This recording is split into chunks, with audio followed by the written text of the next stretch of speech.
You're alone in your patrol car at 3 in the morning, radio crackling with static, when you see something that shouldn't exist. Tonight, I'm sharing 10 real encounters that sheriffs across America wish they could forget. Stories so terrifying that some of these officers never returned to duty.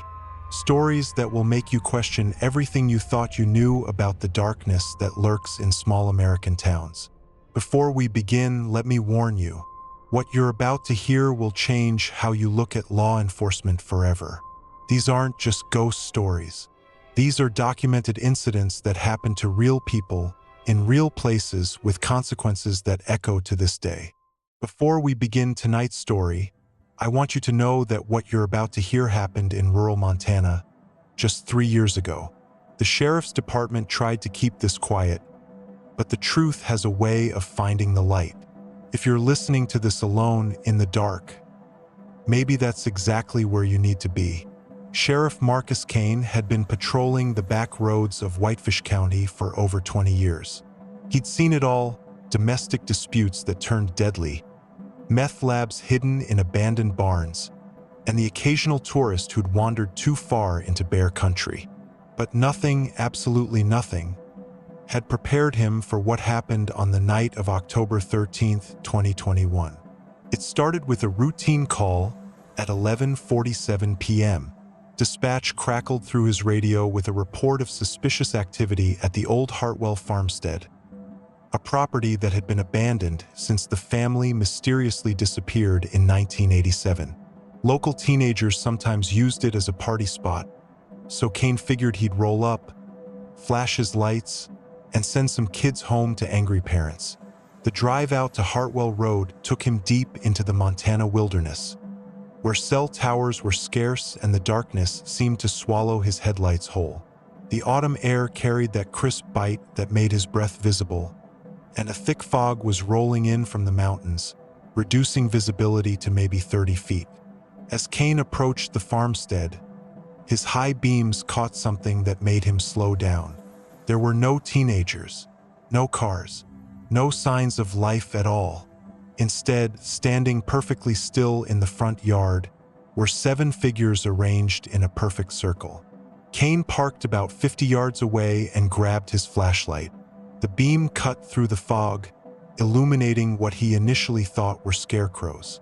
But scarecrows don't wear modern clothing. These figures were dressed in contemporary clothes: jeans, sweaters, jackets, as if they just walked out of town. And they were facing inward, toward the center of the circle, completely motionless. "County Sheriff," Kane called out, his voice echoing strangely in the fog.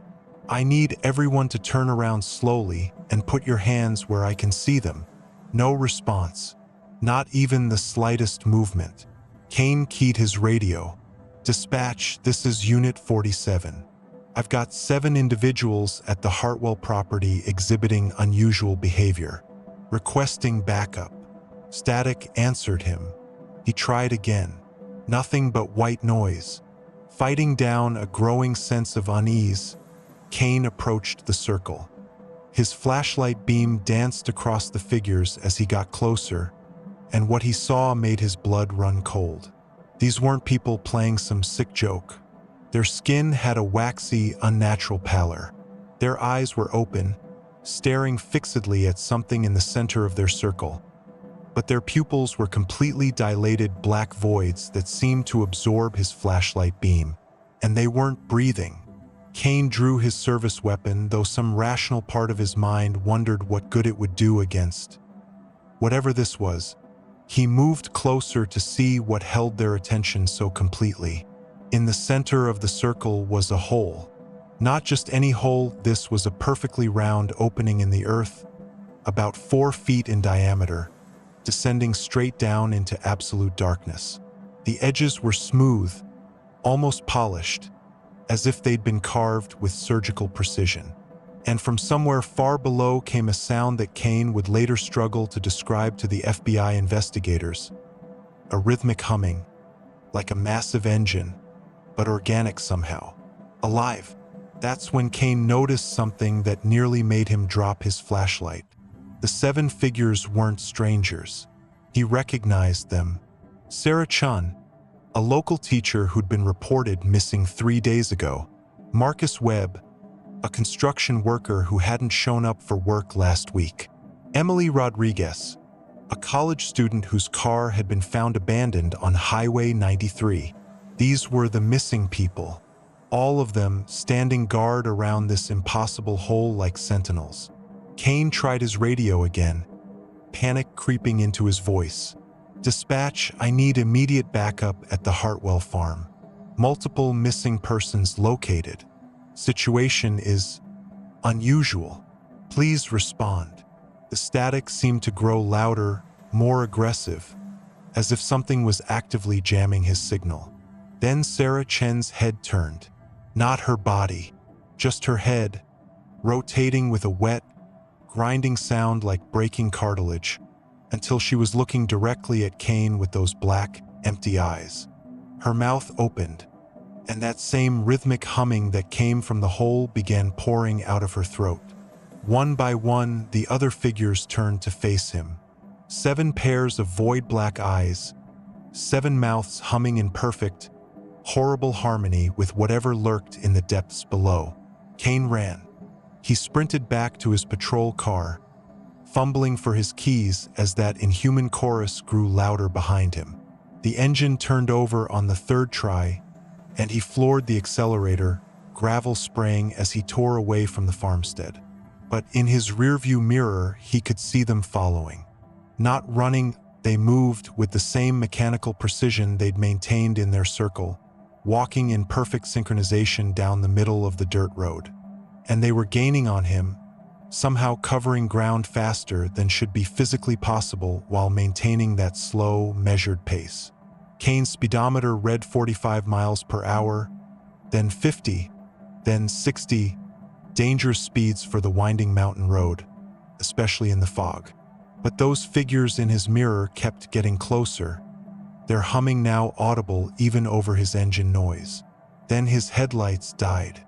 Not just dimmed, they went completely black, leaving Kane hurtling through the fog at highway speeds with only his memory of the road to guide him. He slammed the brakes, feeling the car slide sideways on the gravel, and came to a stop just inches from a drainage ditch. In the sudden silence, he could hear them approaching. That rhythmic humming was everywhere now, seeming to come from the trees, the ground, the very air around him. Kane grabbed his backup flashlight and swept the beam across the road. They were gone. Kane sat in his car for what felt like hours. Radio dead, headlights dead, surrounded by fog and that persistent humming that seemed to vibrate through his bones. When dawn finally broke, the sounds stopped as abruptly as they'd begun. His headlights flickered back to life. His radio crackled with normal dispatch traffic. But when Kane drove back to the Hartwell farm in broad daylight, accompanied by 3 other deputies and a state police investigator, they found nothing. No hole in the ground. No signs of disturbance. The missing persons were still missing, their cases still open, their families still hoping for answers that would never come. The official report listed Kane's incident as inconclusive and recommended he take some time off for stress-related issues. But Kane knew what he'd seen. He knew what was still out there, waiting in the fog. 3 weeks later, Sheriff Marcus Kane disappeared. His patrol car was found on Hartwell Road, engine still running, driver's door open. His radio was tuned to a frequency that didn't officially exist, broadcasting nothing but static and, if you listen very carefully, a faint rhythmic humming. The FBI investigation was quietly closed after 6 months. Officially, Kane had suffered a psychological break and abandoned his post. But the locals know better. They know about the fog that rolls in from the mountains on certain nights. They know about the humming that comes from nowhere and everywhere at once. And they know that if you drive Hartwell Road after midnight, especially when the fog is thick, you might see figures walking in perfect formation down the center line. 7 figures in contemporary clothing, with black eyes that reflect no light, humming a song that your bones understand even when your mind refuses to acknowledge it. The Hartwell farmstead was demolished last year. The county claimed it was a safety hazard, but the construction crew reported some interesting findings. When they dug up the foundation, they found a perfectly round hole, about 4 feet in diameter, descending straight down into darkness. The geological survey said it was impossible. There were no natural cave systems in that area, no explanation for such a precise excavation. They filled it with concrete, 3 full cement trucks worth. But the construction foreman, a man named Dave Martinez who'd been in the business for 30 years, swore he could still hear something humming from below, even after they'd poured the concrete, even after they'd covered it with 6 feet of dirt and planted grass over the whole area. Dave Martinez went missing 2 months later. The thing about rural America is that there are places where the modern world hasn't quite taken hold.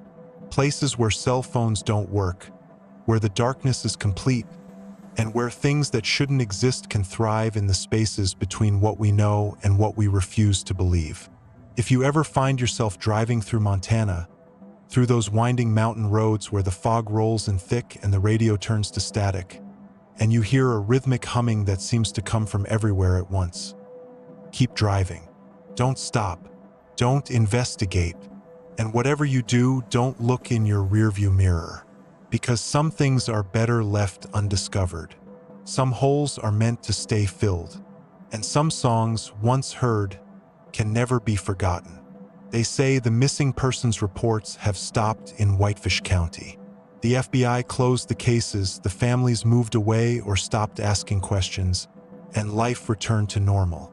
But on certain nights, when the fog rolls in from the mountains and the darkness is complete, dispatch still receives calls about figures walking in formation down empty roads. Calls that get logged as inconclusive and filed away in cabinets that no one likes to open. And sometimes, very rarely, they receive one other type of call.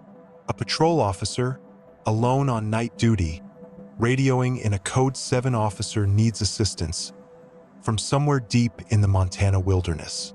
The voice is always calm, professional, exactly what you'd expect from a trained law enforcement officer.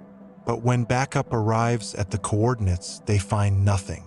Just an empty road, thick fog, and that faint rhythmic humming that seems to come from beneath the earth itself. The radio logs show these calls are always made from the same frequency, a frequency that was permanently assigned to Unit 47, Sheriff Marcus Kane's unit.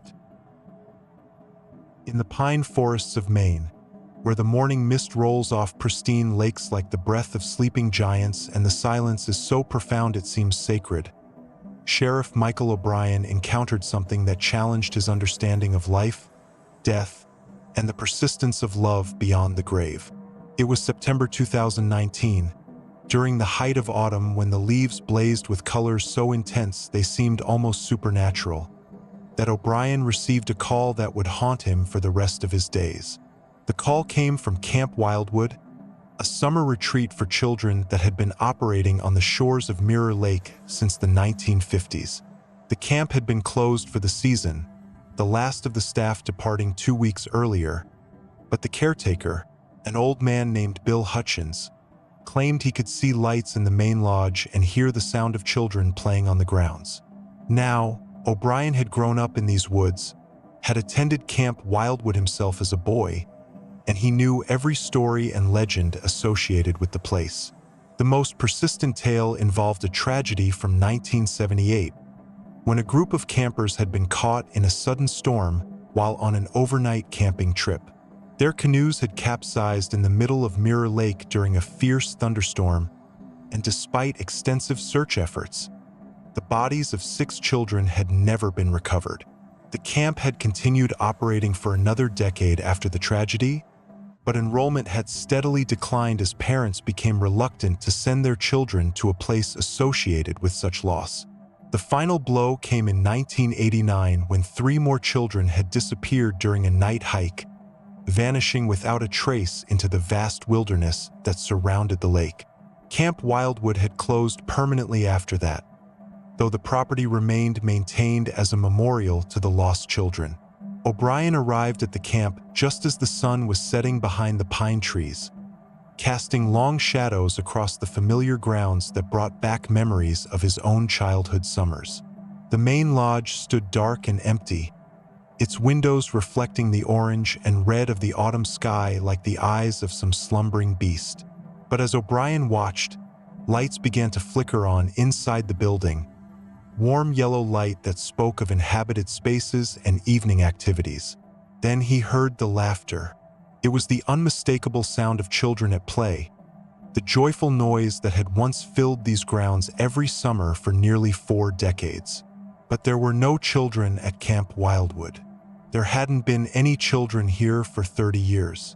O'Brien approached the lodge cautiously, his hand resting on his service weapon out of habit rather than any expectation that he might need it. Through the windows, he could see figures moving inside, small shapes that darted between the furniture with the boundless energy of youth. But when he tried to focus on any individual figure, it seemed to fade, becoming translucent and insubstantial, like trying to catch moonbeams in a net. The front door of the lodge stood open, and warm air flowed out into the cool autumn evening, carrying with it the familiar sense of summer camp. Pine sap, wood smoke, and the particular aroma of institutional cooking that every former camper would recognize instantly. O'Brien stepped inside and found himself in a scene from his own childhood memories.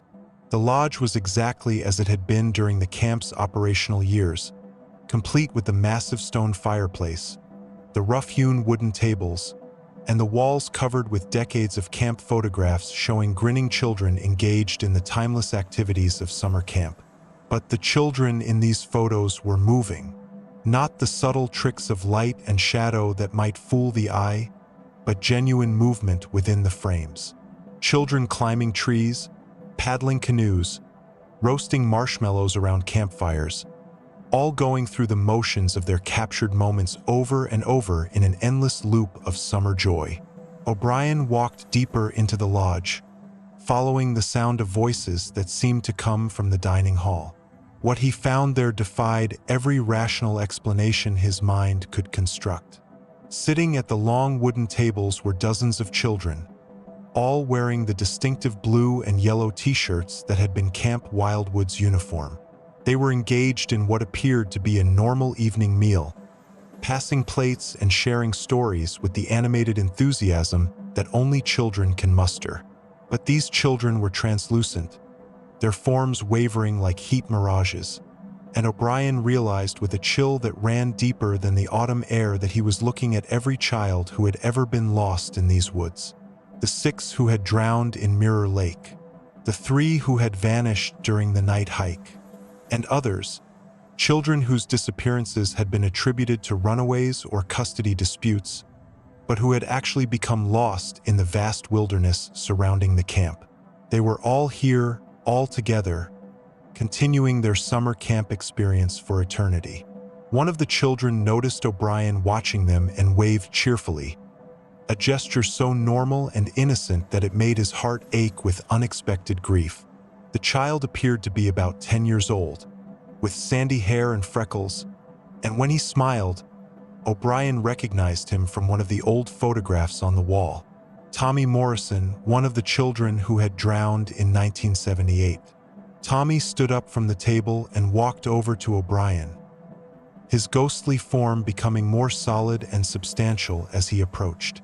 When he spoke, his voice had the clear, high pitch of childhood, but there was something ancient in his eyes, the wisdom that comes from existing between worlds. "Hi, mister," Tommy said with the casual friendliness that children display toward all adults. "Are you here to take us home?" The question hit O'Brien like a physical blow. These children had been lost for decades. Their families had grieved and moved on. Their disappearances had become part of local folklore. But here they were, still waiting for someone to guide them back to the world of the living, still hoping that their summer camp experience would eventually end and they would be reunited with their families. O'Brien knelt down to Tommy's level, fighting back tears that he didn't fully understand. "What do you want me to do?" he asked. Tommy's ghostly hand felt surprisingly solid when it grasped O'Brien's arm. "We want to go home," the boy said simply. "We've been waiting so long.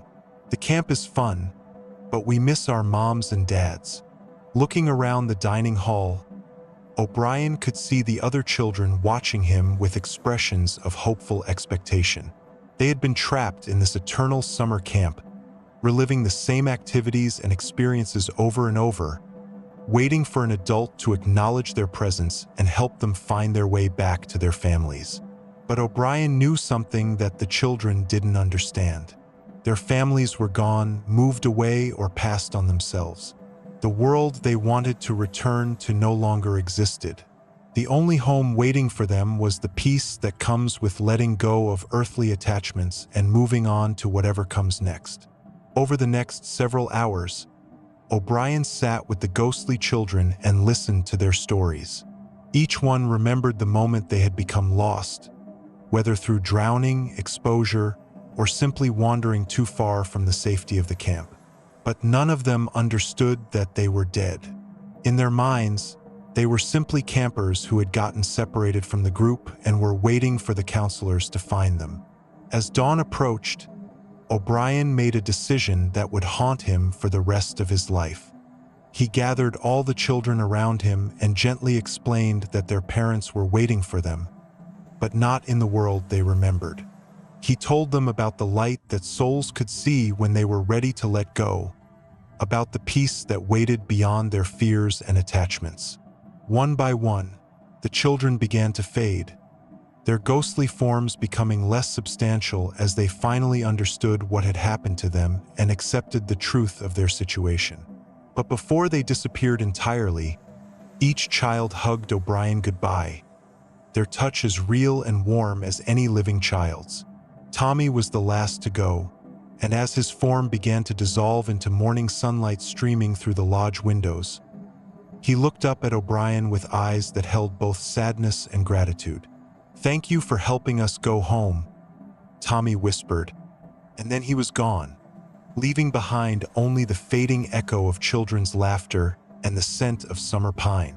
O'Brien walked out of Camp Wildwood that morning and never returned.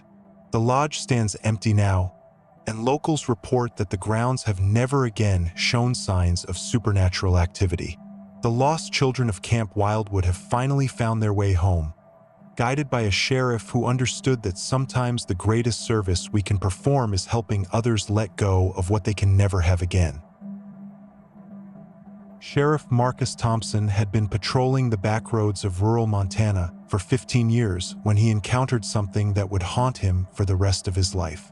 It was November 2019, and the first snow had already begun to blanket the endless plains that stretched beyond the horizon like a frozen ocean. Thompson was responding to a call about strange lights near an abandoned farmhouse on Route 287, about 40 miles outside of Billings. The caller, an elderly rancher named Bill Morrison, claimed he'd seen figures moving around the property for 3 consecutive nights, always between midnight and 3 a.m. As Thompson's cruiser crunched through the gravel driveway, his headlights illuminated the skeletal remains of what had once been the Hutchinson family farm. The house had been empty since 1987, when the entire family had mysteriously disappeared during a blizzard, leaving behind only their Sunday dinner still warm on the table. The case had never been solved, and over the years, locals had reported strange occurrences at the property. But Thompson was a practical man who didn't believe in ghost stories. That changed when he saw the light in the upstairs window. It wasn't the harsh glare of a flashlight or the warm glow of a lantern. This light pulsed with an otherworldly blue-white intensity that seemed to breathe with a life of its own. Thompson radioed for backup, but the static that came back through his radio was unlike anything he'd ever heard. It sounded almost like whispers, like voices trying to communicate through the electromagnetic interference. He approached the house on foot, his breath forming crystalline clouds in the frigid air. The front door stood slightly ajar, creaking softly in the wind. Thompson pushed it open with his flashlight, the beam cutting through the darkness to reveal a scene that defied explanation. The house wasn't abandoned at all. The furniture was intact, covered in a thin layer of dust, but arranged as if the family had just stepped out for a moment. On the dining room table, 3 place settings remained, and Thompson could swear he smelled the faint aroma of pot roast.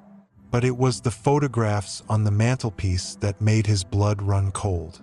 They showed the Hutchinson family, but in every single picture, there was an extra figure. A tall, shadowy silhouette standing behind them, its face obscured by darkness. In some photos, the figure seemed to be reaching out toward the family members. In others, it appeared to be whispering in their ears. Thompson heard footsteps above him, slow, deliberate steps that moved from room to room with purpose. He drew his weapon and called out, but his voice seemed to be swallowed by the house itself. The footsteps stopped. Then, from somewhere upstairs, came the sound of a child crying. Not the normal cry of distress, but something deeper, more primal. A sound that spoke of loss so profound it transcended the physical world. Against every instinct screaming at him to leave, Thompson climbed the stairs. Each step groaned under his weight, and the temperature seemed to drop with every inch he ascended.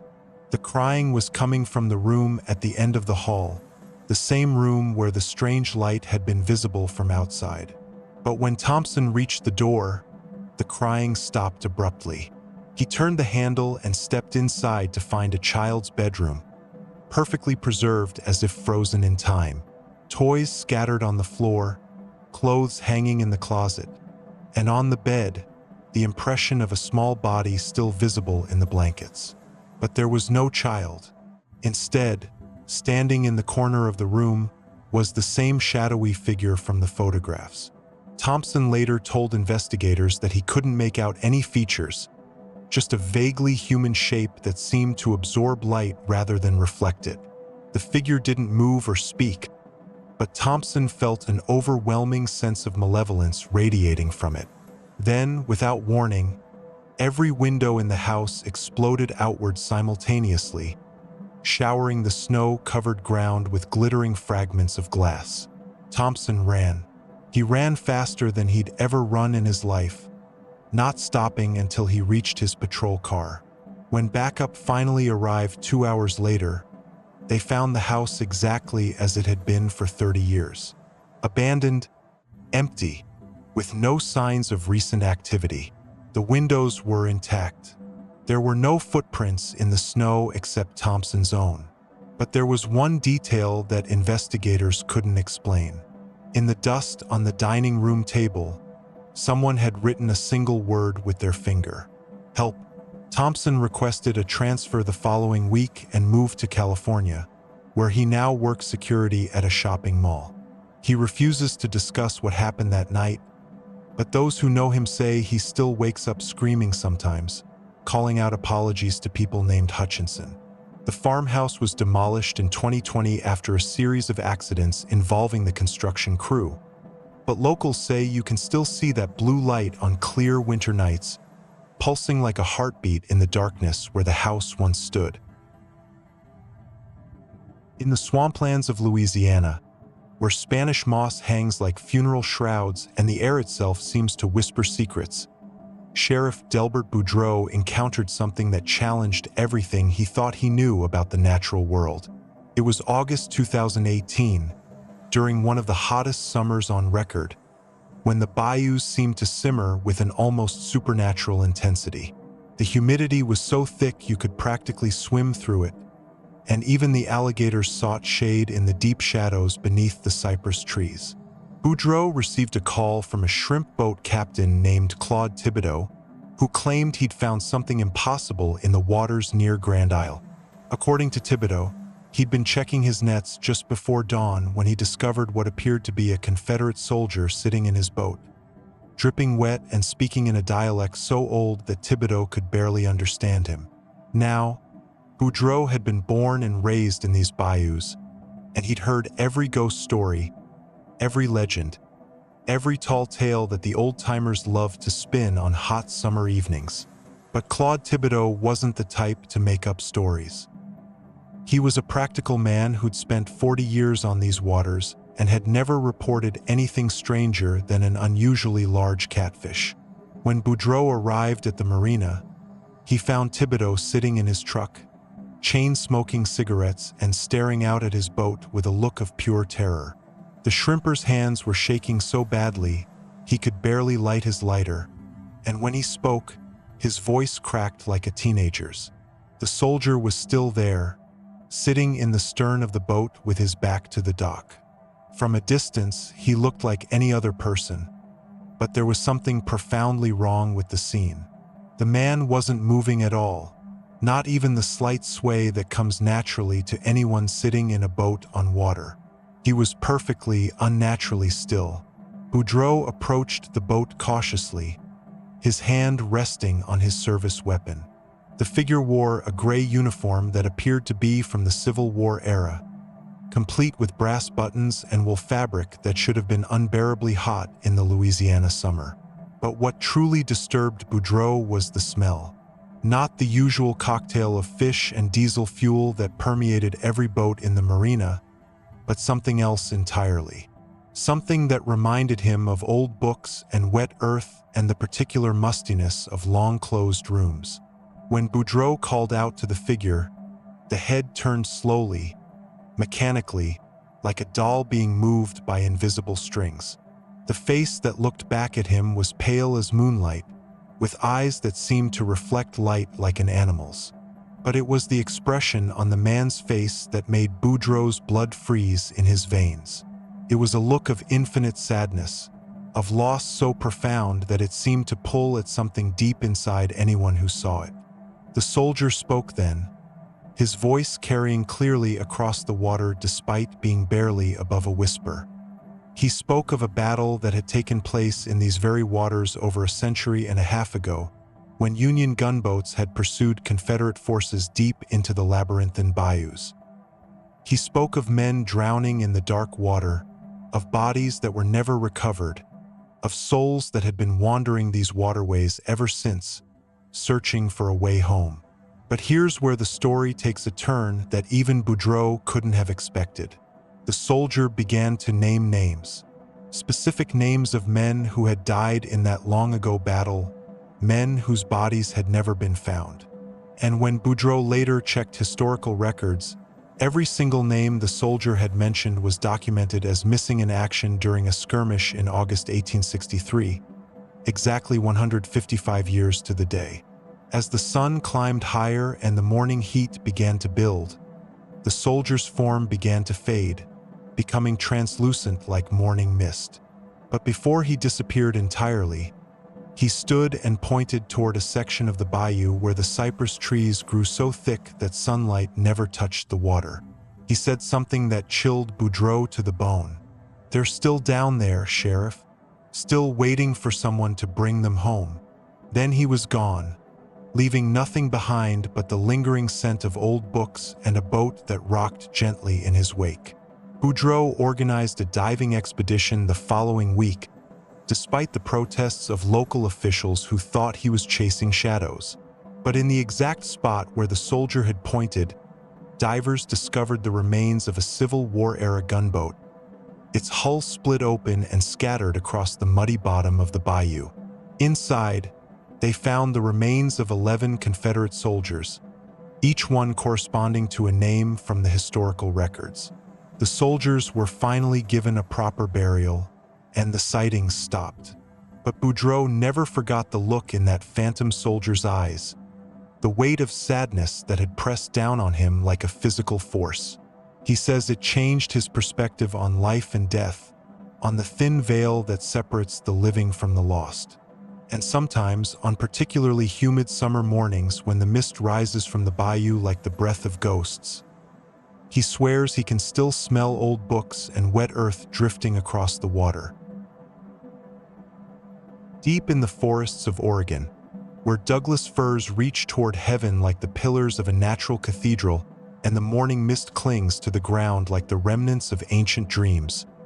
Sheriff Patricia Williams encountered something that would forever change her understanding of what lurks in the American wilderness.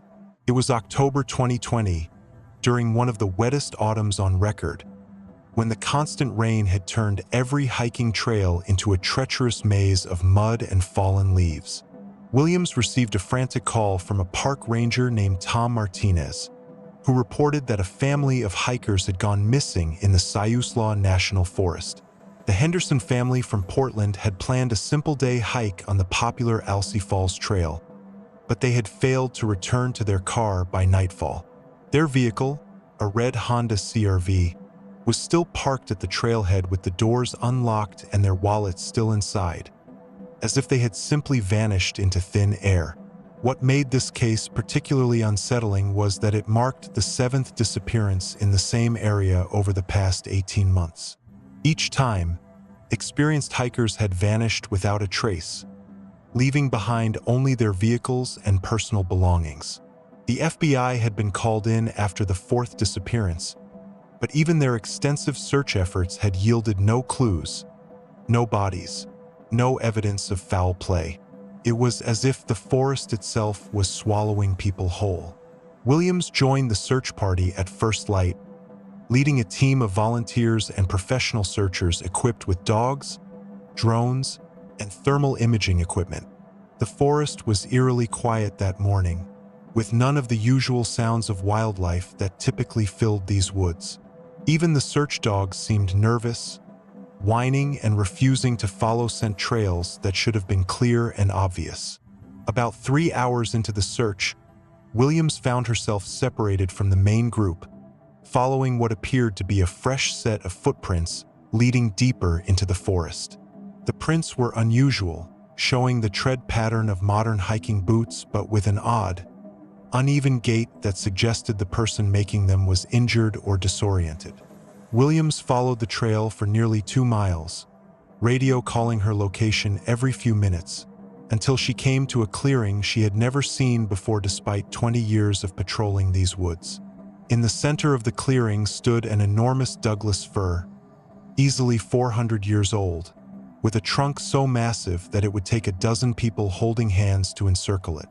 But it was what surrounded the tree that made Williams stop dead in her tracks.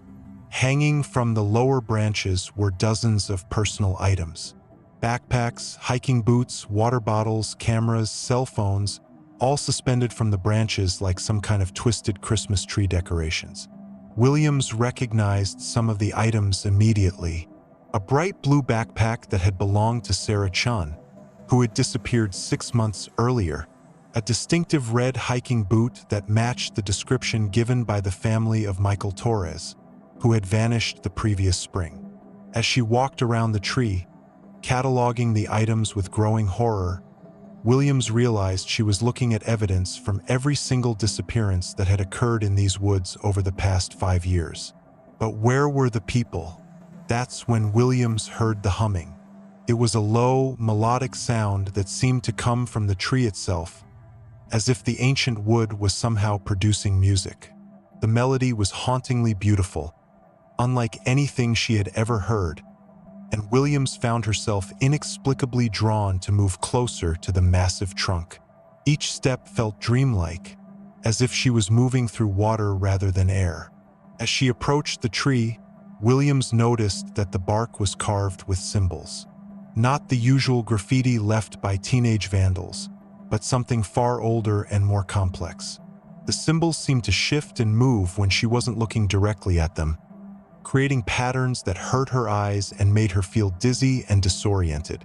The humming grew louder, more insistent, and Williams realized with growing alarm that she could no longer remember why she had come to this clearing or how to get back to the trail. The forest around her seemed to be expanding, the trees growing taller and more imposing, the canopy above blocking out more and more of the gray October sky. It was then that she saw them. High in the branches of the ancient Douglas fir, barely visible among the needles and shadows, were people. Dozens of people, sitting motionless on the branches like human fruit. Williams could make out their faces in the dim light filtering through the canopy, and each face wore the same expression of peaceful contentment, as if they had found exactly what they had been searching for their entire lives. Among them, she recognized the Henderson family, sitting together on a branch about 60 feet above the ground, holding hands and smiling down at her with serene, vacant expressions. They mouthed words she couldn't hear over the hypnotic humming, but Williams could read their lips clearly enough. "Join us," they were saying. "Stay with us. It's beautiful here." Williams felt an overwhelming urge to climb the tree, to join the others in their peaceful perch among the branches. The humming filled her head, drowning out rational thought and replacing it with a sense of belonging she had never experienced before. She found herself reaching for the lowest branch, her hands already grasping the rough bark, when her radio crackled to life with a burst of static that shattered the spell like breaking glass.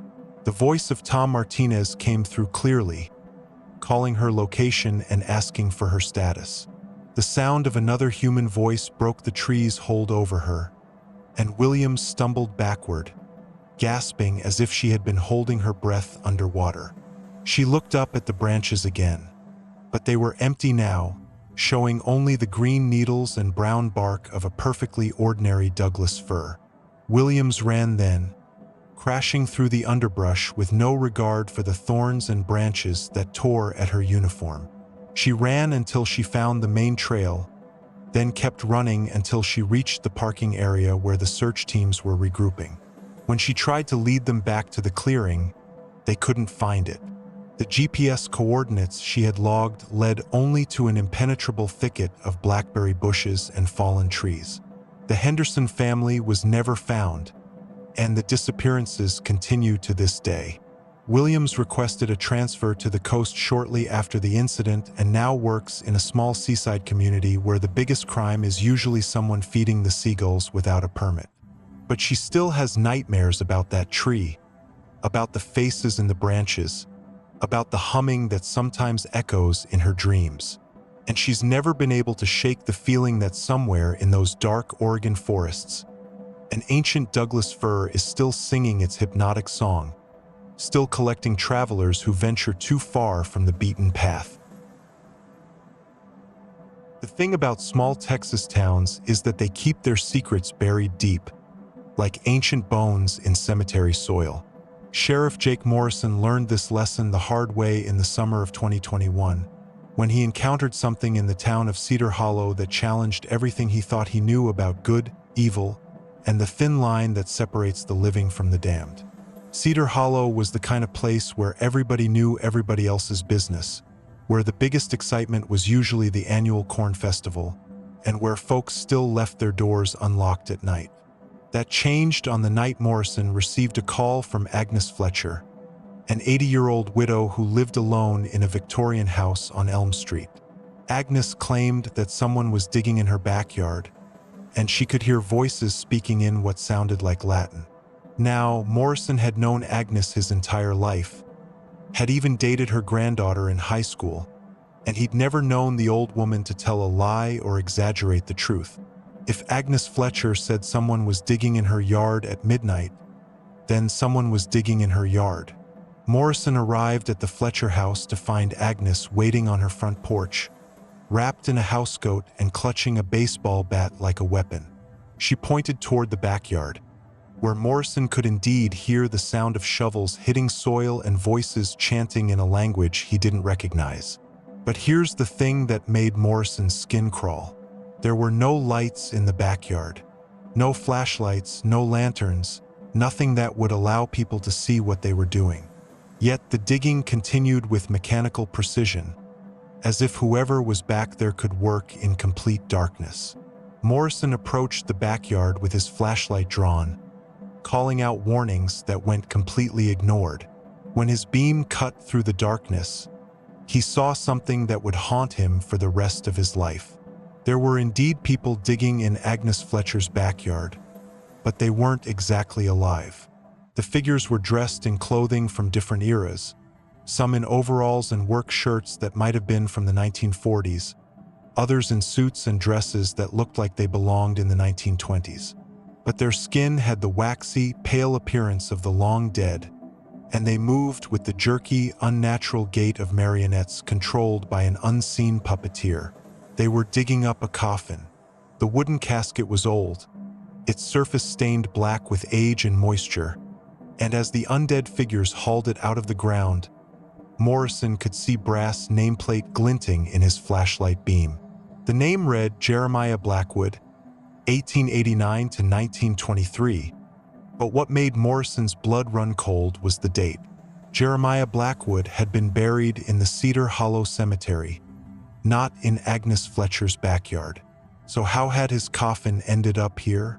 That's when Morrison remembered the stories his grandfather used to tell about the old days in Cedar Hollow.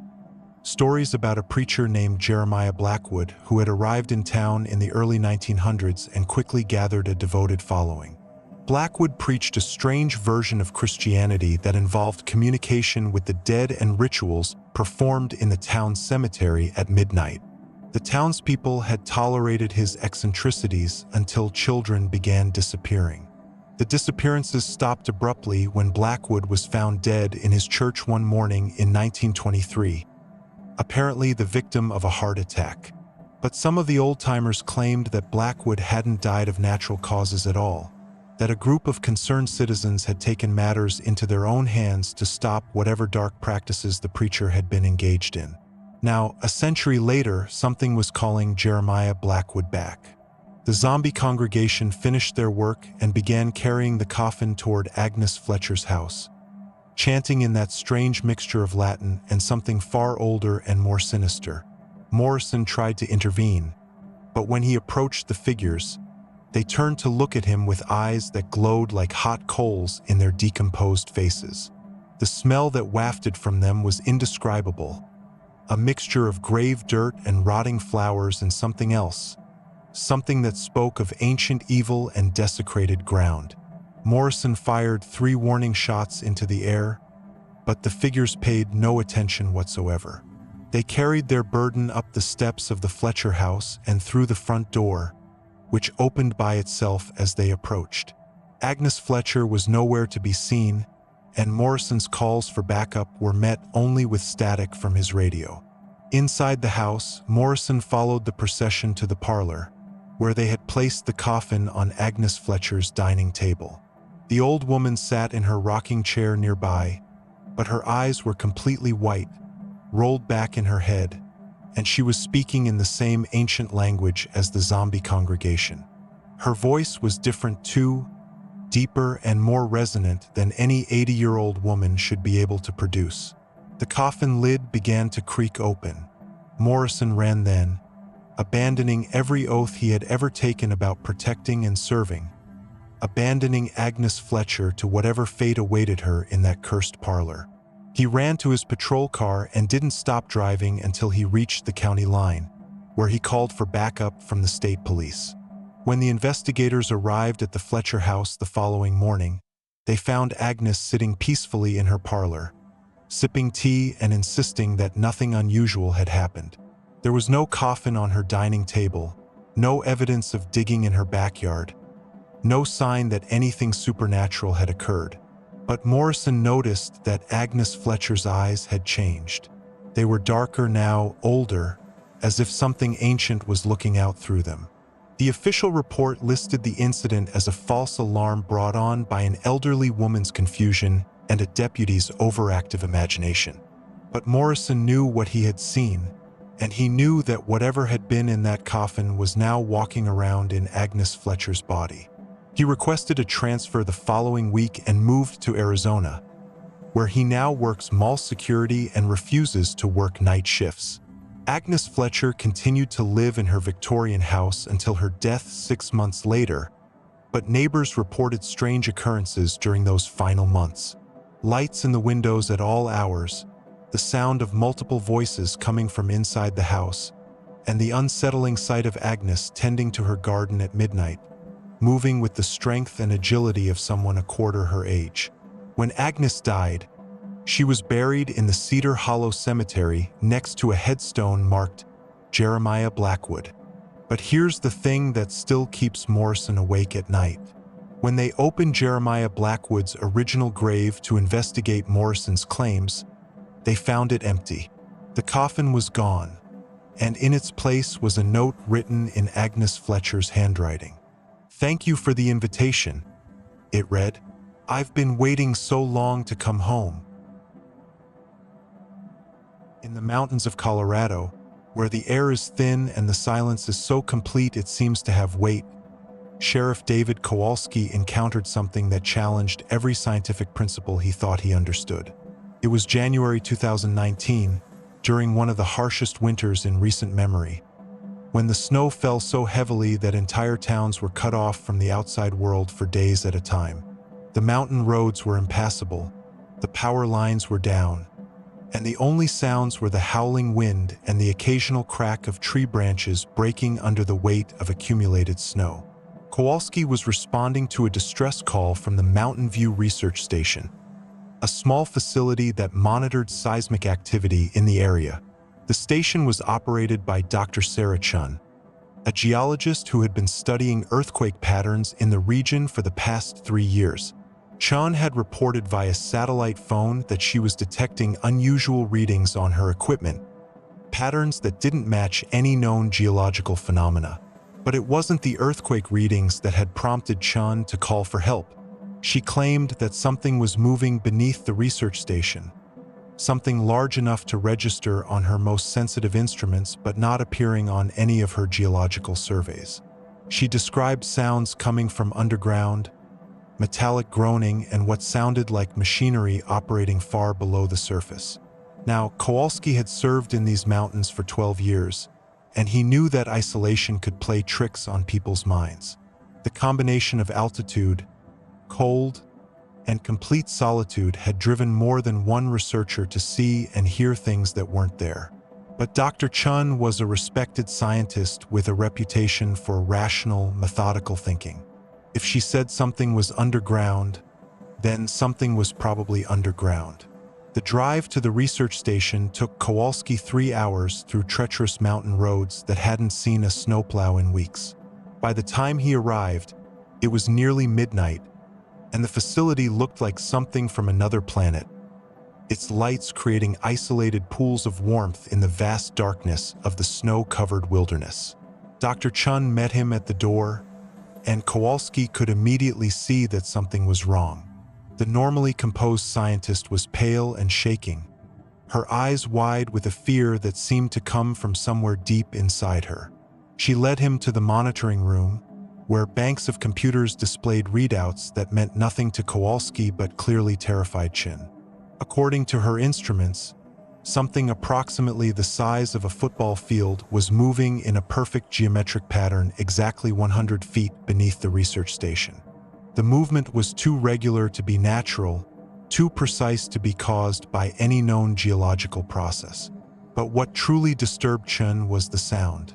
She played Kowalski a recording taken by her underground microphones, sensitive instruments designed to detect the slightest tremors in the earth. What came through the speakers wasn't the random noise of shifting rock or underground water. It was a rhythmic metallic clanking, like enormous machinery operating in perfect synchronization. And underneath that mechanical rhythm was something else, something that sounded disturbingly like voices.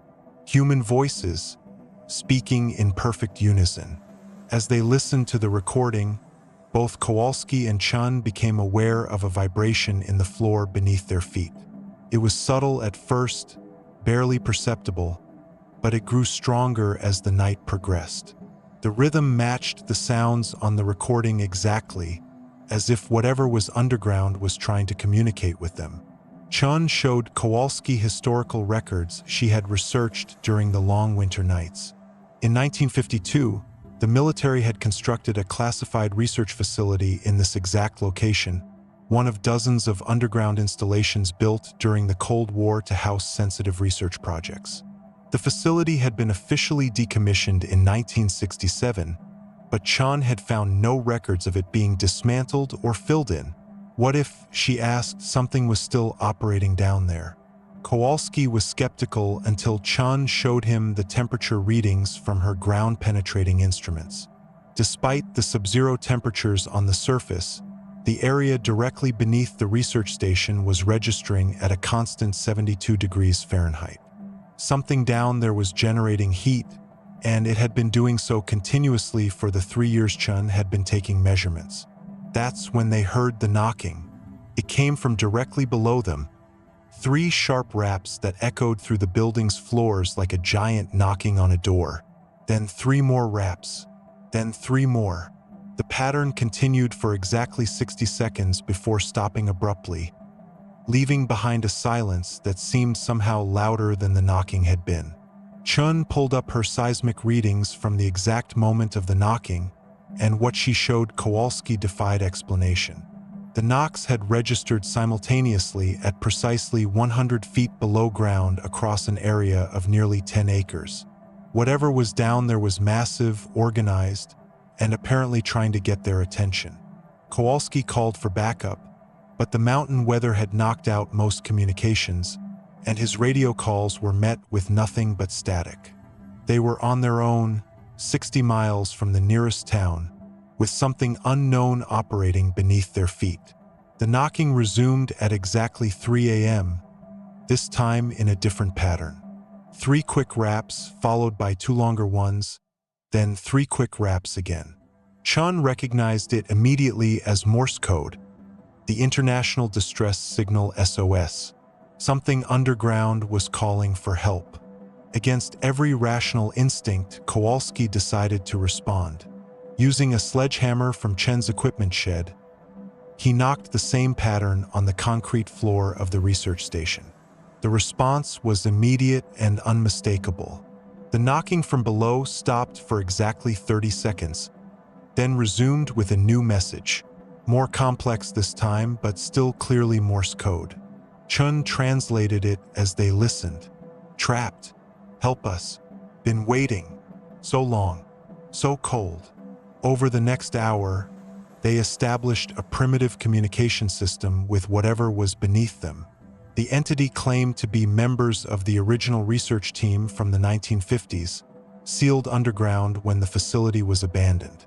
They had survived somehow, though they couldn't explain how, and they had been trying to signal for help for decades. But there was something wrong with their story, something that became clear as the night progressed.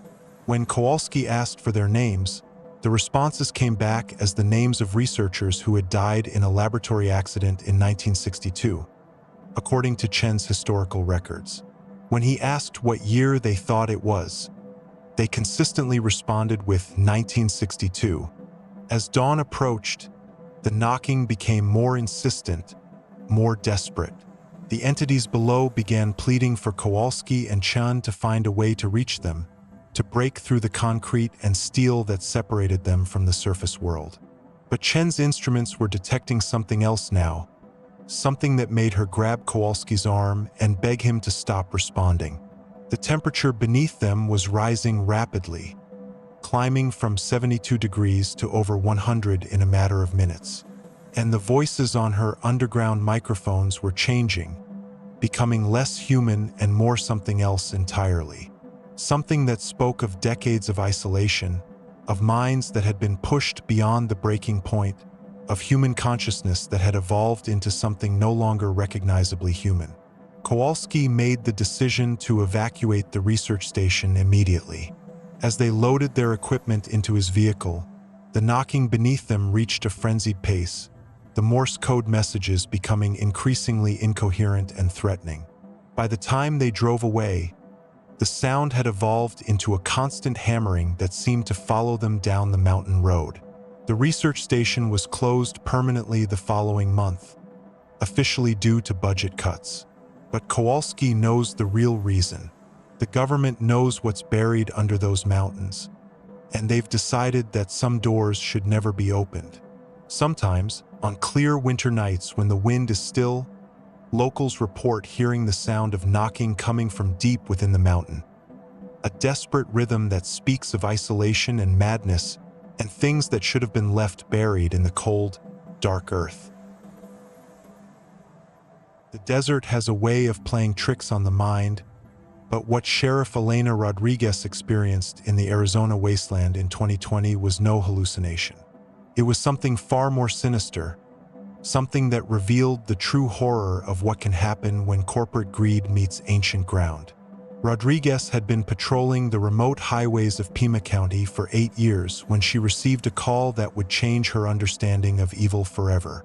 The call came from a trucker named Big Mike Patterson, a 20-year veteran of the interstate highway system who claimed he'd never seen anything that couldn't be explained by too much coffee and not enough sleep. Patterson was calling from a rest stop on I-19, about 40 miles south of Tucson, and his voice was shaking so badly Rodriguez could barely understand him. Patterson claimed he'd witnessed a dozen people walking single file across the desert at 3 in the morning, all wearing identical gray uniforms and moving in perfect synchronization. What made the sighting particularly disturbing was that Patterson recognized the area as the site of a former uranium mine that had been abandoned in the 1980s after a series of accidents that had claimed the lives of 18 workers. The Copper Canyon mine had been one of the most productive uranium extraction facilities in the Southwest until a catastrophic tunnel collapse had buried most of the workforce alive. The company, Meridian Mining Corporation, had quietly settled with the families and sealed the mine permanently, posting warning signs around the perimeter and walking away from millions of dollars worth of equipment still buried underground. But according to Patterson, the figures he'd seen were walking directly toward the sealed mine entrance, moving with the mechanical precision of people who had performed the same journey countless times before. Rodriguez arrived at the scene to find Patterson sitting in his cab, chain-smoking cigarettes and staring out at the desert with the 1,000-yard stare of someone who'd seen something that challenged his understanding of reality.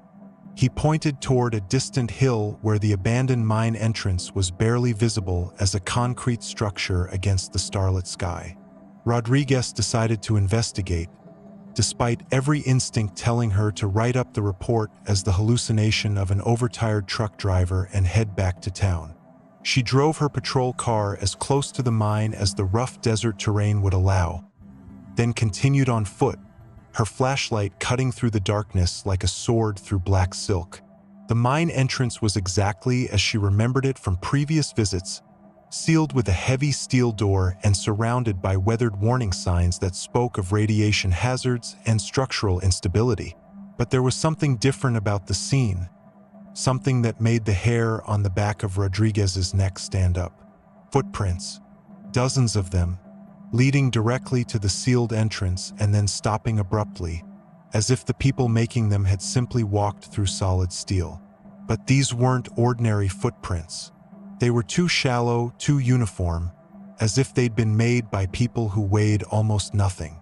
Rodriguez examined the steel door more closely and discovered something that made her blood run cold.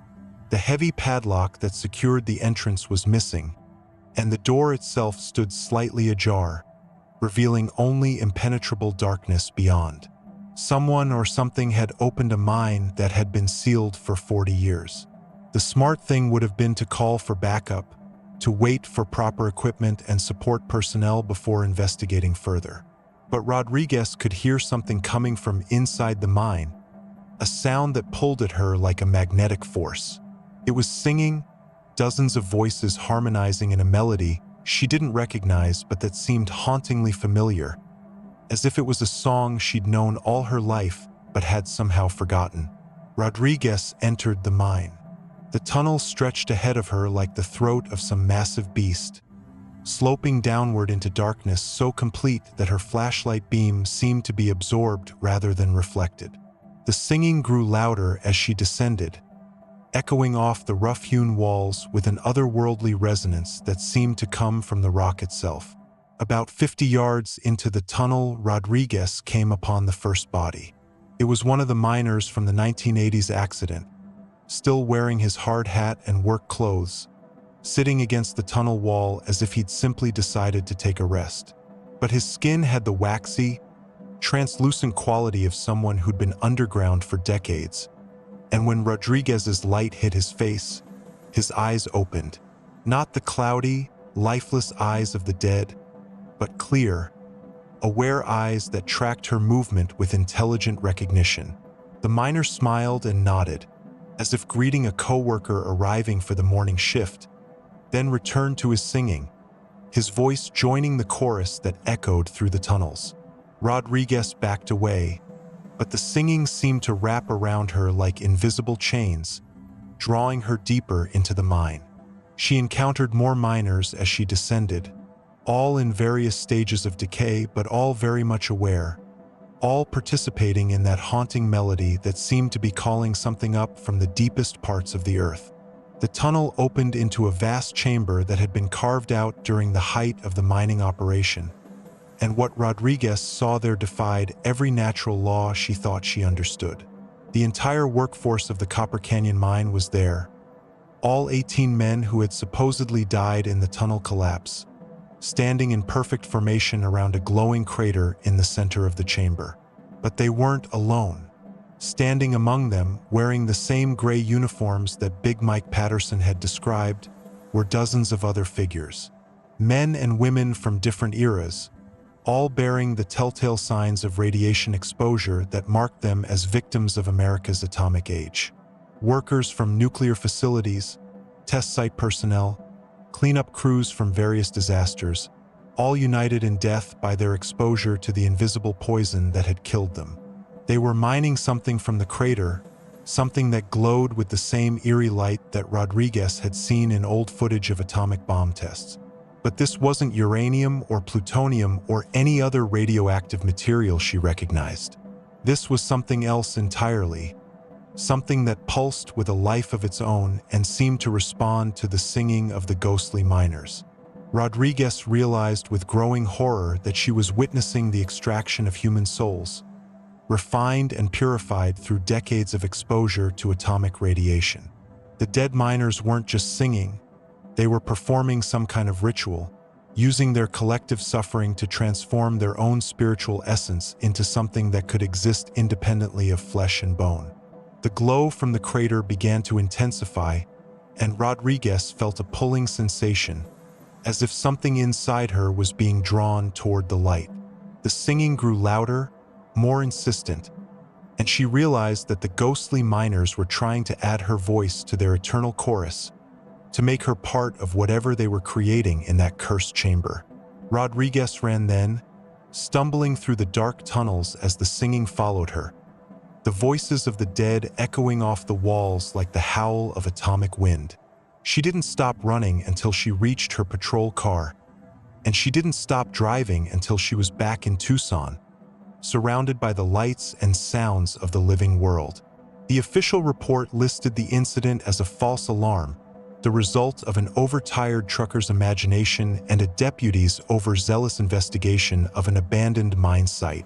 But Rodriguez knows what she saw in that chamber, and she knows that somewhere beneath the Arizona desert, the victims of America's atomic age are still singing their song of transformation, still mining the raw material of human suffering. The Copper Canyon mine was permanently sealed with concrete the following month, officially as a radiation safety measure. But locals report that on clear desert nights, when the wind is still and the stars shine bright, you can hear singing coming from beneath the ground, a chorus of voices that speaks of atomic fire and spiritual alchemy and the price we pay for harnessing the power of the sun. The thing about small Midwest towns is that they hold their darkness close, like family secrets whispered behind closed doors. Sheriff Rebecca Walsh learned this truth in the cornfields of Iowa during the harvest season of 2018, when she encountered something that revealed the terrible price of agricultural prosperity and the ancient hungers that lurk beneath America's heartland. Walsh had been serving Harvest County for 6 years when she received a call from Emma Patterson, a farmer's wife whose family had been working the same land for 4 generations. Emma claimed that someone was stealing corn from their fields, but not in any way that made sense. According to Emma, entire sections of mature corn were disappearing overnight, leaving behind perfectly circular patches of bare earth with no tire tracks, no footprints, no evidence of machinery or human interference. The Patterson farm encompassed nearly 2,000 acres of prime Iowa farmland, fields so vast and productive that they seemed to stretch beyond the horizon like a green ocean. The family had built their prosperity on these fields, becoming one of the wealthiest agricultural operations in the county through decades of careful cultivation and modern farming techniques. But something was wrong with the harvest this year. Something that went beyond simple theft or natural disaster. Walsh arrived at the Patterson farm on a crisp October morning when the corn stood tall and golden, ready for harvest. Emma Patterson met her at the farmhouse, a sprawling Victorian structure that had housed 4 generations of the family. Emma was a practical woman in her 50s, the kind of person who dealt with problems through hard work and common sense. But Walsh could see genuine fear in her eyes. Emma led Walsh out to the affected fields, driving a battered pickup truck along dirt roads that crisscrossed the property like arteries through a vast organism. What Walsh saw when they reached the first damaged area defied every reasonable explanation she could construct.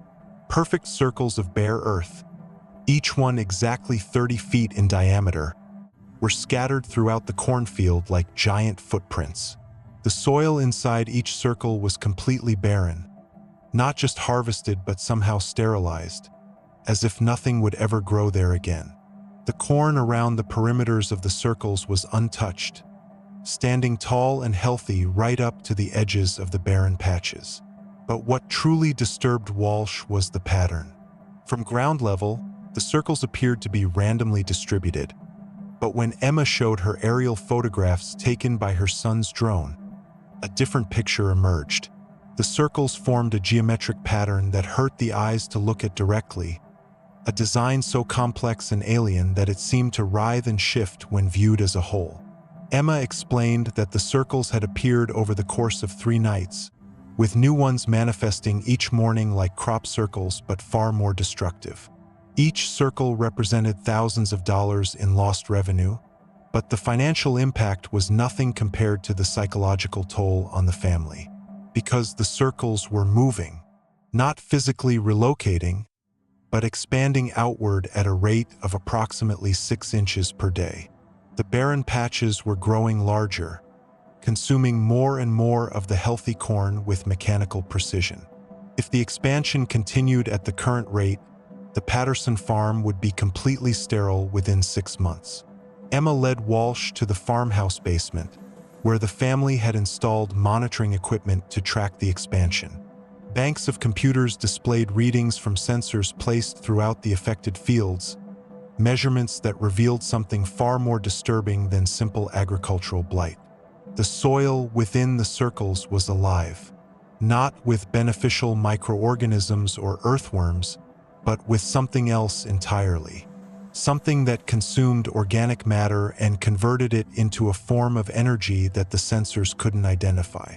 The temperature within each circle was consistently 5 degrees higher than the surrounding soil, and electromagnetic readings suggested some kind of technological activity deep underground. Walsh asked Emma about the history of the land, wondering if there might be some industrial contamination or buried waste that could explain the phenomenon. But Emma's response opened up possibilities that Walsh hadn't considered. The Patterson farm had been in the family since 1887, when Emma's great-great-grandfather had purchased the land from a Native American tribe for a fraction of its value. According to family records, the original inhabitants had been reluctant to sell, warning that the land was sacred and should not be disturbed. But economic pressure and government policy had forced the sale, and the tribe had been relocated to a reservation in Oklahoma. Emma had never paid much attention to the old stories, but now she remembered warnings that had been passed down through generations of local families. Stories about sections of farmland that periodically went barren, about crops that would fail in perfect geometric patterns, about the price that had to be paid for taking land that was never meant to be taken. The phenomenon wasn't limited to the Patterson farm. Walsh's investigation revealed that similar circles had appeared on properties throughout Harvest County, always on land that had originally belonged to Native American tribes. The pattern was becoming clear, and it spoke of something far more complex than agricultural disease or environmental contamination. On the third night of Walsh's investigation, she decided to conduct surveillance of the Patterson fields, setting up observation posts with night vision equipment to document whatever was causing the circles to expand. What she witnessed that night challenged every scientific principle she thought she understood. At exactly 3 a.m., the corn within the existing circles began to glow with a soft, phosphorescent light. The illumination was subtle at first, barely visible even through night vision equipment, but it grew stronger as the night progressed. By 4 a.m., the circles were blazing with otherworldly radiance that could be seen from miles away. Then the harvesting began. The corn didn't simply disappear or wither away. It was consumed by something that rose from the soil itself, tendrils of darkness that moved with purpose and intelligence. These shadow tentacles wrapped around individual corn stalks and drew them down into the earth with mechanical efficiency, leaving behind only perfectly level soil. But the most disturbing aspect of the phenomenon was the sound. A low, rhythmic chanting that seemed to come from deep underground, voices speaking in a language that predated European settlement of the continent. The chanting had the cadence of prayer or ritual, as if the consumption of the crops was part of some ancient ceremony. Walsh realized she was witnessing the land itself reclaiming what had been taken from it, asserting an ownership that transcended human concepts of property and possession. The circles weren't random acts of destruction, but a deliberate pattern of restoration, returning cultivated farmland to its original wild state. The expansion stopped as suddenly as it had begun. On the morning of November 1st, the circles ceased growing, their borders becoming fixed and permanent. The Patterson farm lost nearly 400 acres to the phenomenon, but the remaining fields continued to produce normally. Emma Patterson sold the farm the following spring and moved to Florida, where she now manages a small citrus grove and refuses to discuss what happened in Iowa. The new owners of the Patterson property have learned to work around the barren circles, treating them as natural obstacles like ponds or rock formations. But Walsh knows the truth about those circles, and she knows they're not finished. Every harvest season, she receives reports of new circles appearing on formerly tribal land throughout the Midwest. The land is reclaiming itself slowly, methodically, following patterns laid down long before the first European settlers arrived in America. The soil remembers who it belongs to, and it's taking itself back one perfect circle at a time. The neon lights of Las Vegas create their own kind of darkness, shadows that hide behind glittering facades and false promises of easy fortune. In this city where reality is negotiable and nothing is quite what it seems, Sheriff Detective Marcus Rivera encountered something that proved even the most cynical cop could still be shocked by the depths of human evil and supernatural malevolence. Rivera had been working the Vegas night beat for 12 years when he caught a case that would challenge everything he thought he knew about murder, madness, and the thin line between performance and reality. It was March 2021, in the depths of the pandemic when the Strip was quieter than anyone could remember, that Rivera received a call from the Mirage Hotel about a disturbance in one of their high-roller suites.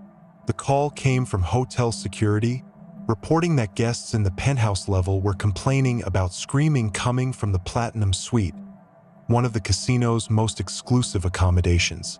The suite was registered to Vincent Carmine, a professional magician who had been performing at various Vegas venues for the past 15 years. Carmine's act was built around what he called authentic supernatural phenomena, claiming to channel real spirits and demonstrate genuine psychic abilities. Most Vegas performers treated their acts as pure entertainment, but Carmine was different. He insisted that his abilities were real, that he had made contact with forces from beyond the physical world. His performances were legendary for their intensity and psychological impact, with audience members frequently reporting persistent nightmares and unexplained phenomena in their own lives after attending his shows. Rivera arrived at the Mirage to find hotel security waiting in the hallway outside the Platinum Suite, unwilling to enter the room themselves. According to the security chief, they had used their master key to check on the suite after multiple noise complaints, but what they found inside had sent them retreating immediately. The suite was a massacre scene, but not of human beings. Every mirror in the lavishly appointed rooms had been shattered, not by physical force but from the inside out, as if something had been trying to break through from the other side. Furniture was overturned and scattered. Expensive artwork had been torn from the walls, and the floor was covered with what appeared to be salt arranged in complex geometric patterns. In the center of the main room, Vincent Carmine sat cross-legged in the middle of a salt circle, surrounded by dozens of candles and what appeared to be antique occult artifacts. He was conscious and responsive, but when Rivera tried to question him, Carmine's answers made no sense. He spoke of opening doors that should remain closed and inviting guests who refused to leave. What made the scene truly disturbing were the sounds. Even with Carmine sitting silently, the suite was filled with noise. Footsteps walking across the ceiling, voices whispering in languages Rivera didn't recognize, the sound of furniture being moved in rooms that were clearly empty. Most unsettling of all was the sound of children crying, coming from everywhere and nowhere, as if the walls themselves were weeping. Rivera called for backup and began documenting the scene, but his camera equipment malfunctioned every time he tried to photograph the salt patterns or occult artifacts. His radio crackled with static whenever he tried to report his findings, and the temperature in the suite seemed to fluctuate wildly, shifting from uncomfortably hot to freezing cold without any apparent cause. Carmine finally began to speak coherently, and what he told Rivera revealed the true horror of what had been unleashed in that penthouse suite. For years, Carmine had been using his performances to conduct real occult rituals, convincing audiences that they were witnessing entertainment while actually summoning entities from what he called the spaces between spaces. Most of these entities were relatively harmless, content to briefly manifest during performances before returning to their own realm. But Carmine had grown ambitious, seeking more powerful spirits that could provide him with genuine supernatural abilities. He had begun conducting private rituals in his hotel suite, using increasingly dangerous methods to contact beings that existed in the darkest corners of the spiritual world. 3 nights earlier, he had finally made contact with something that had been waiting for centuries to enter the physical world.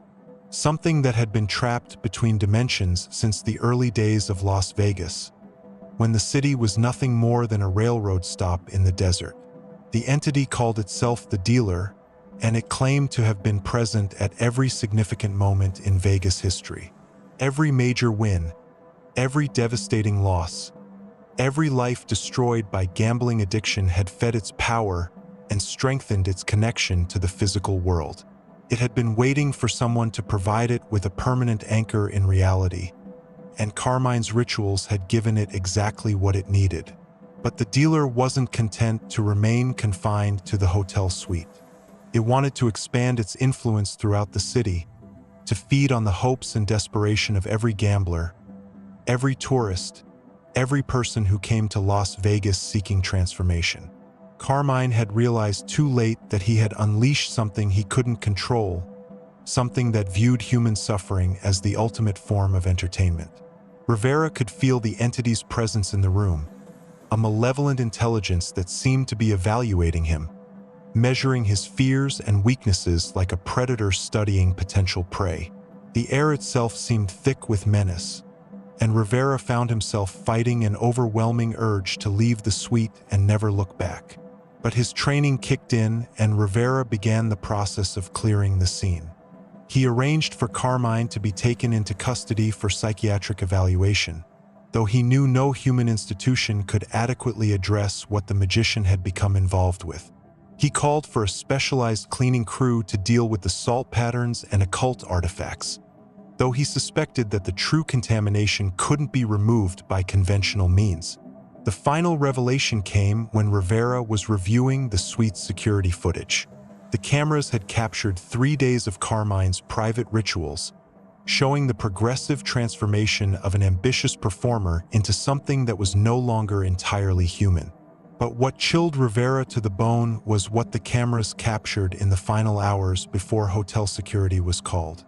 The footage showed dozens of shadowy figures filling the suite, entities that appeared to be former Vegas residents who had died in particularly tragic circumstances, gamblers who had lost everything and taken their own lives, performers whose dreams had been crushed by the harsh realities of the entertainment industry, workers who had died during the construction of the massive casino complexes.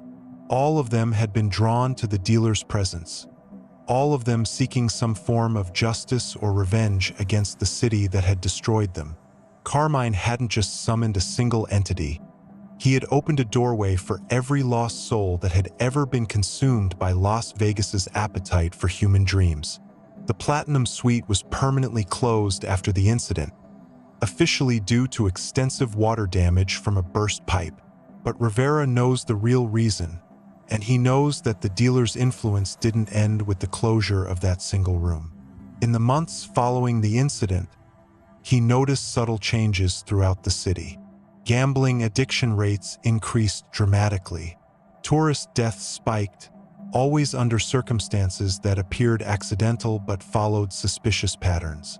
Most disturbing of all, Rivera began receiving reports of performers throughout the city claiming to have made contact with supernatural forces, describing experiences that sounded remarkably similar to Vincent Carmine's final rituals.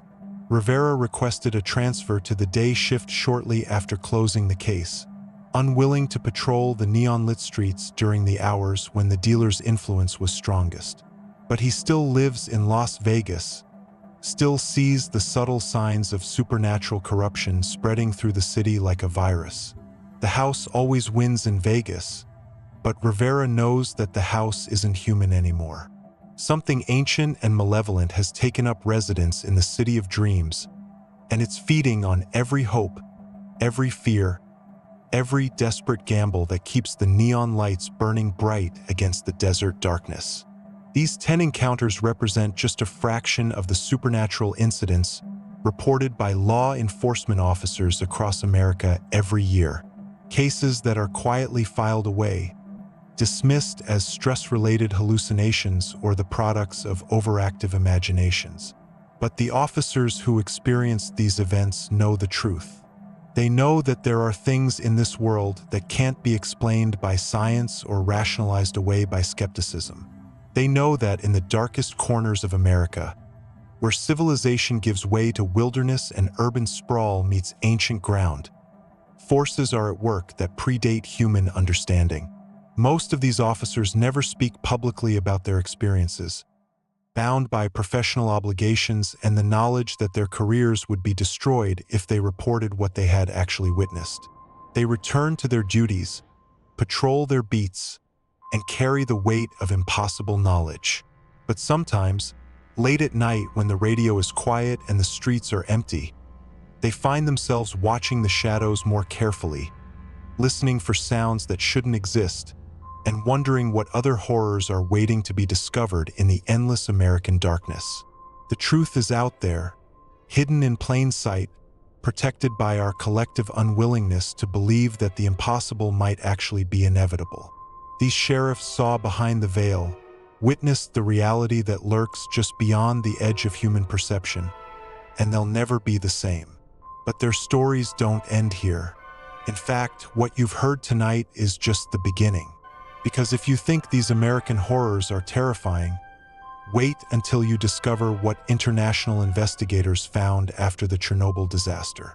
Secrets so disturbing that entire government agencies have worked for decades to keep them buried. I've compiled those testimonies, those classified reports that were never meant to see the light of day, and I'm ready to share them with you. Click on the video appearing on your screen now to learn about what they saw after Chernobyl explosion, and prepare yourself for revelations that make tonight's stories seem like bedtime tales. Some doors, once opened, can never be closed again. And some truths, once learned, change everything you thought you knew about the world we live in. The choice is yours, but remember this warning as you make it. Once you know what's really out there, you can never go back to not knowing. Sweet dreams.